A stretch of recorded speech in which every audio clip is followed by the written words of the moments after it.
कहानी की शुरुआत में हमें वेनिस को दिखाया जाता है। इस जगह पर बहुत ही कीमती सामानों की नीलामी की जा रही थी। यहाँ पर हमें साइरस नाम करके एक इंसान को दिखाया जाता है, वो भी नीलामी में आया हुआ था और सेम यही नीलामी लंदन में भी हो रहा था, लेकिन वो ऑनलाइन हो रहा था। बहुत सारे लोग लंदन में भी बैठ करके बोनी लगाने के लिए तैयार थे। अब इस बीच हमें इंटरपोल की टीम को दिखाया जाता है जो इस नीलामी पर नजर रखी हुई थी। इंटरपोल में जो एबी थी वो अपनी टीम के साथ साइरस को पकड़ने के लिए ही तैयारी में थी, क्योंकि उसने अपनी टीम के साथ मिल करके बहुत सारी चोरी की थी और आज भी एबी को ऐसा लगता है कि वो यहाँ पर चोरी करने के मकसद से आया है। यहाँ पर एक N8 नाम करके इंसान था जिसने अपने हुनर से एक सामान बनाया था। ये जो सामान था ये आपको 3D इफेक्ट बना करके देता था। साइरस इस सामान को खरीदने के लिए 1.25 करोड़ की बोनी लगाता है। यहाँ पर हमें यह भी मालूम चलता है कि साइरस को पता है कि उसके ऊपर इंटरपोल ने नजर रखी है। खैर उस 3D होलोग्राम की जो कीमत थी वो बढ़ती चली जाती है। साइरस अपनी आखिरी बोनी 2 करोड़ की लगाता है और 2 करोड़ में वो उस सामान को खरीद लेता है। 2 करोड़ के बाद कोई भी अपने हाथों को नहीं उठाता है, सभी लोग अपने हाथ को नीचे कर देते हैं। लेकिन जैसे ही वो सामान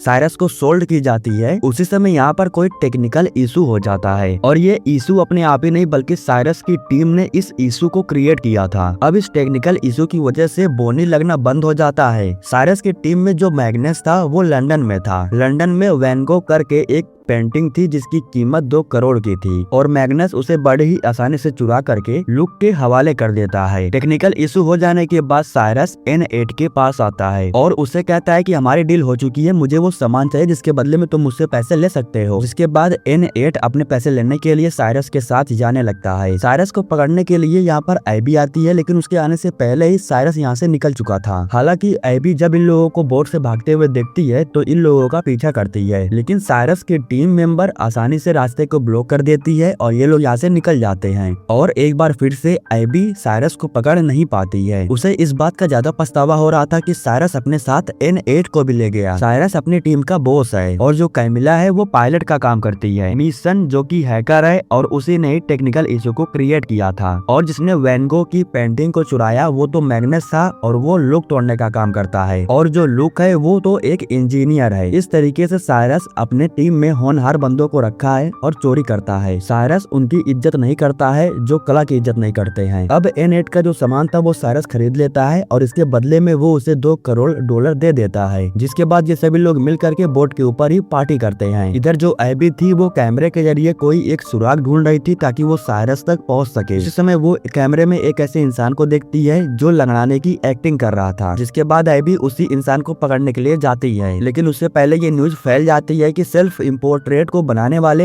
N8 का किडनैप हो चुका है और ये न्यूज धीरे धीरे सुबह तक पूरी दुनिया में फैल चुकी थी। सुबह में जब N8 की आंख खुलती है तब उसे इस न्यूज के बारे में मालूम चलता है। तब वो इन लोगों से पूछता है कि तुम लोगों ने मुझे किडनैप करके यहाँ पर रखा है। तब साइरस कहता है कि नहीं, हमने तुम्हें किडनैप नहीं किया है, बल्कि इसके पीछे हमारा एक मकसद है। तुम्हारे सामान को खरीदने के लिए हमारे पास 2 करोड़ रुपए नहीं थे, इसीलिए हमारी टीम ने वैन गॉग की पेंटिंग को चुराया। उस पेंटिंग को बेच करके ही हमने तुम्हें पैसे दिए हैं। N8 कहता है कि आखिर तुम लोग मुझे यहाँ पर ला करके करना क्या चाहते हो। तब साइरस बताता है कि मोनालिसा की पेंटिंग को $25,000 में खरीदा गया था, लेकिन 400 सालों तक इस पेंटिंग पर किसी का भी कोई ध्यान नहीं था। लेकिन 400 सालों बाद अचानक से जब ये पेंटिंग चोरी हो गई तो इसकी कीमत रातों रात बढ़ करके 88,000 करोड़ हो गया था। यह बताने के बाद जब ये लोग N8 के सामान की वैल्यू देखते हैं तो मार्केट में उसकी वैल्यू बढ़ करके 8 करोड़ 90 लाख हो गया था। मतलब कि N8 का सामान वैन गॉग की पेंटिंग से भी आगे बढ़ चुका था। अब इस तरीके से N8 के इस सामान को बेच करके 4 करोड़ साइरस अपने पास रखता है और 3 करोड़ N8 को दे देता है। पार्टी करते वक्त साइरस को याद आता है कि डेंटन अभी तक इन लोगों के पास नहीं आया है। दरअसल डेंटन वही इंसान है जो नीलामी की जगह पर लगड़ाने की एक्टिंग कर रहा था। अब एबी उस तक पहुंच जाती है और उसके जरिए उसकी टीम के बारे में सब कुछ मालूम कर लेती है। साइरस ने अपनी टीम के साथ मिल करके जितने भी गलत काम किए थे डेंटन के जरिए अब एबी सब कुछ मालूम कर लेती है। ठीक उसी समय एबी के पास एक बॉक्स आता है और इस बॉक्स को साइरस ने ही उसके पास भेजा था। फोटोज को देख करके हमें मालूम चलता है कि साइरस और एबी की मुलाकात एक बार हो चुकी है। अब अगले दिन एबी लंदन इंटरपोल में आ जाती है और यहाँ पर उसकी मुलाकात उसके बॉस हक्सली से होती है। यहाँ पर वो एबी को जोगेंसन के बारे में बताता है। वो बताता है कि जोगेंसन अपने पैसों को शेयर मार्केट में इन्वेस्ट करता है और कमाए हुए पैसे को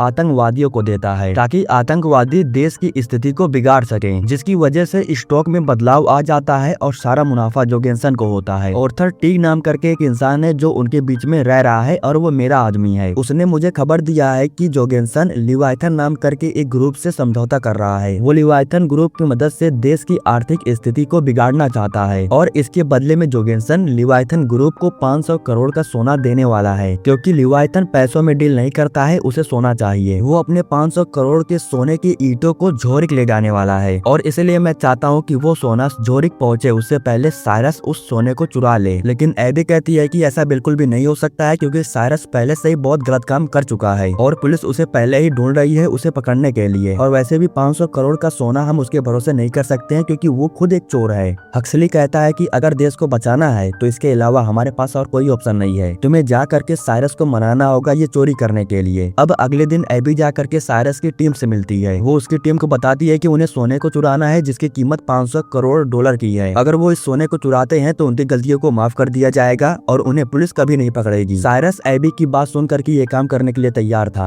और जब साइरस तैयार था तो उसकी टीम भी ये काम करने के लिए तैयार हो जाती है। एबी इन लोगों को बताती है कि वो सोने का बिस्किट जोगेंसन का है। जोगेंसन के आदमी प्लेन के जरिए उस सोने के बिस्किट को जोरिक तक लेके जाने वाले हैं और इसी बीच तुम लोगों को उस सोने को चुराना है। हालांकि कुछ लोग उस सोने को चुराने के लिए तैयार थे लेकिन कुछ लोग तैयार नहीं हो रहे थे। तब साइरस बताता है कि या तो हम उस सोने को चुरा सकते हैं या फिर हम जेल में जा करके सजा काट सकते हैं क्योंकि पुलिस को हमारे काले धंधों के बारे में सब कुछ मालूम चल चुका है और वो हमें पकड़ने में ज्यादा समय नहीं लगाने वाली है। इसी वजह से साइरस की टीम उसके साथ मिल करके ये चोरी करने के लिए तैयार हो जाती है। साइरस कहता है कि हम सोने को नहीं सीधा प्लेन को ही चुराएंगे। इसी वजह से साइरस को एक प्लेन की जरूरत पड़ने वाली थी, जिसके बाद वो टॉमी नाम करके एक इंसान के पास जाता है जो कि एक अरबपति है। उसके पास एक प्लेन है जिसे वो इनलीगल तरीके से उड़ाया करता है। टॉमी खुद कहता है कि इस प्लेन को उड़ाना इनलीगल है लेकिन फिर भी मैं चोरी चुपके इस प्लेन को उड़ाया करता हूँ। ये बात कहने के बाद जब टॉमी को मालूम चलता है कि एबी एक पुलिस ऑफिसर है तो टॉमी को मालूम चल जाता है कि उसे अब इन लोगों की बात माननी होगी। ये लोग टॉमी के प्लेन को कुछ दिनों के लिए लेना चाहते थे और टॉमी भी इन लोगों को इनकार नहीं करता है, वो अपनी प्लेन इन लोगों को दे देता है। अब साइरस की पूरी टीम अपने अपने हुनर के हिसाब से अपने अपने काम में लग चुकी थी क्योंकि इस चोरी को करने के लिए इन्हें प्रैक्टिस और सामानों की बहुत ही जरूरत थी, इसलिए ये सभी लोग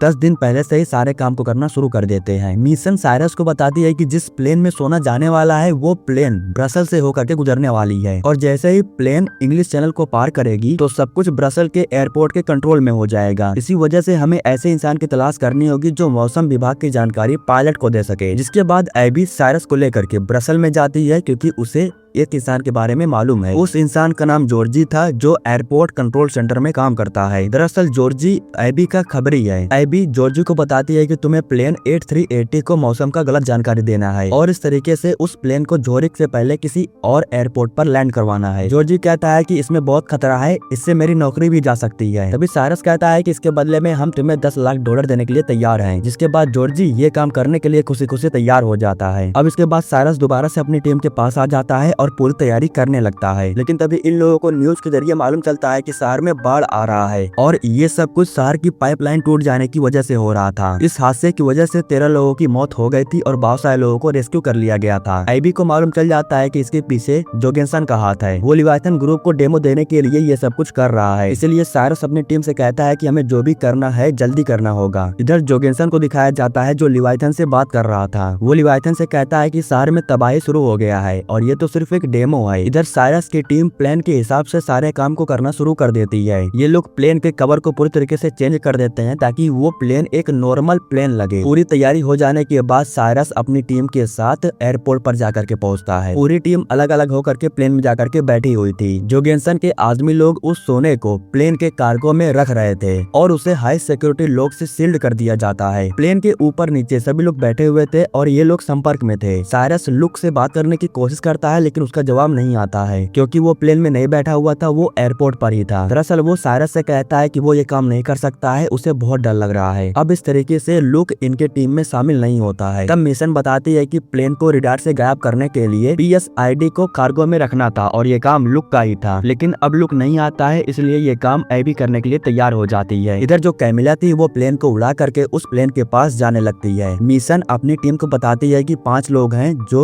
हम पर नजर रखे हुए हैं। इन लोगों लोगों से बच करके हमें ये काम करना होगा। अब जो कैमिला थी वो अपने प्लेन को लेकर के उस प्लेन के पीछे आ गई थी और 10 मिनट के बाद उन दोनों का संपर्क होने वाला था। दरअसल ये लोग उस प्लेन को रडार से गायब करके कैमिला के प्लेन को रडार पर लाना चाहते हैं, लेकिन अब इस प्लेन को गायब करने के लिए सबसे पहले PSID को जा करके रखना होगा। इसीलिए एबी जा करके PSID के सारे सामान को जोड़ देती है और उसे कार्गो में रख देती है। अब इसके कुछ समय के बाद जैसे ही दोनों प्लेन एक दूसरे के साथ लिंक हो जाते हैं तो जिसके अंदर सोना रखा गया था वो प्लेन PSID की वजह से रडार से गायब हो जाता है। अब जो प्लेन कैमिला उड़ा रही थी वही प्लेन रडार पर शो हो रहा था। जॉर्जी पायलट को बताता है कि जोरिक में हवा, तूफान और बर्फ गिर रही है, इसलिए तुम्हें पास ही के एक एयरपोर्ट पर प्लेन को लैंड करवाना है। हालांकि ये पूरी बातें झूठी थी, लेकिन फिर भी पायलट उनकी बात मान लेता है और ये लोग उस प्लेन को पास ही के एयरपोर्ट पर लैंड करवाने के लिए घुमा लेते हैं। और इसके बारे में एयरपोर्ट कंट्रोल सेंटर में मालूम नहीं चलता है, क्योंकि अभी भी कैमिला का प्लेन जोरिक की तरफ जा रहा था। अब यहाँ पर जॉर्जी का काम खत्म हो चुका था, उसका इतना ही काम था। लेकिन दिक्कत तब हो जाती है जब प्लेन में अनाउंस हो जाता है कि ये प्लेन जोरिक नहीं जा रहा है, बल्कि पास ही में एक एयरपोर्ट है, वहाँ पर ये प्लेन लैंड होने वाला है। अब इसके बाद मैडसन प्लेन के कार्गो में जाता है और अपने सारे सामान को निकालने के बाद सोने में लगा हुआ सेफ क्रैकर को तोड़ने लगता है। लेकिन इधर जो जोगेंसन के लोग थे वो चाहते थे कि ये प्लेन जोरिक ही जा करके लैंड हो। इसी वजह से साइरस और जोगेंसन की टीम के बीच में फाइट शुरू हो जाती है, क्योंकि मैडसन के काम होने से पहले वो उन लोगों को रोकना चाहता था। कुछ समय में ही बड़ी ही आसानी से मैडसन लोग को तोड़ देता है और इधर जोगेंसन का आदमी साइरस को पकड़ लेता है। इसी बीच वो प्लेन पास ही के एयरपोर्ट पर आकर के पहुंच चुकी थी और लैंड कर देती है। और कुछ समय के बाद यहाँ पर कैमिला भी अपने प्लेन को लेकर के आ जाती है उस सोने को लेने के लिए। लेकिन इनके प्लेन पर पानी फिर चुका था, क्योंकि जोगेंसन के आदमियों को इन लोगों के बारे में मालूम चल चुका था। जोगेंसन के आदमी ये पूरी जानकारी उसे देते हैं, जिसके बाद जोगेंसन कहता है कि सोने के साथ साथ उन लोगों को भी मेरे पास लेकर के आओ। इसके बाद जोगेंसन के आदमी अपने सोने के साथ साइरस की टीम को लेकर के उसी के प्लेन में जाते हैं। सीन कट करके हमें हक्सली को दिखाया जाता है जो उस सोने का आने का इंतजार कर रहा था, लेकिन उसे मालूम चलता है कि जोगेंसन के आदमियों को उन लोगों ने पकड़ लिया है और उसके आदमी लोग अब सोने को लेकर के जोगेंसन के पास जा रहे हैं। तभी हक्सली कहता है कि हमें फौरन जोगेंसन की विला पर जाना होगा ताकि हम उसे डील करते हुए रंगे हाथ पकड़ सके।